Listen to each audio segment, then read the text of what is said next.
Hi, in this video I'll help you get to know your car a little better. At the end of this video I've put together a straightforward infographic that summarizes all the key points. Like, subscribe and comment below. It really helps. So you've got that dreaded check engine light on in your Chevy, and if the code reader is flashing P2101, hey, don't panic. You are in exactly the right place. We're about to break down what your car is trying to tell you step by step.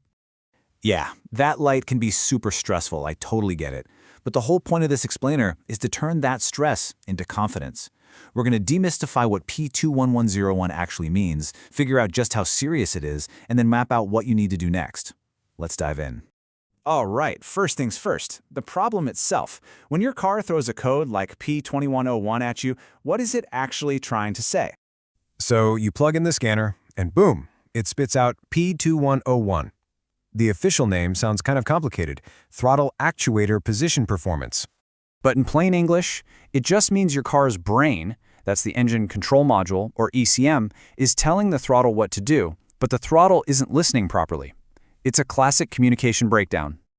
Okay, so here's the core of the issue. On one hand, you have the commanded position. This is where your car's computer wants the throttle to be. On the other hand, you've got a sensor reporting the actual position. The problem is, they don't match up. And when that disagreement lasts for more than a single second, bam, the P2101 code gets triggered and that check engine light comes on. So we know what the code means. But now for the question you're really asking. How bad is this? What's the real-world impact? Let's talk about what you might actually be experiencing on the road. And I'm guessing you're already feeling some of this, right?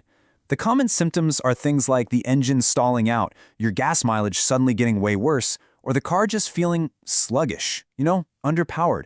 It can even cause your emissions to go up. This is the million-dollar question, isn't it? Can I just ignore this for a while and get to work, or is this an immediate park the car now kind of problem? And here's the real risk. If that throttle actuator decides to fail completely, your car just can't accelerate. It'll throw itself into what's called limp mode. It's a safety feature that basically kills your engine power to stop any more damage from happening. You'll have just enough juice to pull over, but that's about it. It's the car trying to protect itself, but for you, well, it means you could get stranded. Okay, enough of the doom and gloom. Let's shift gears and talk about the solution. The good news here is that this is a really well-known issue and there's a very, very clear path to getting it fixed. See, the key to a proper diagnosis isn't just guesswork. You don't want to just start replacing parts.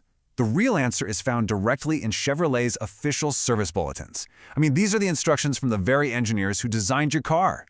And get this, for this one single code, Chevrolet has released 26 different service bulletins. 26. That huge number tells you two really important things. First, this is a very well-documented problem, and second, the fix can be slightly different depending on your car's model and year, so getting it right is absolutely crucial.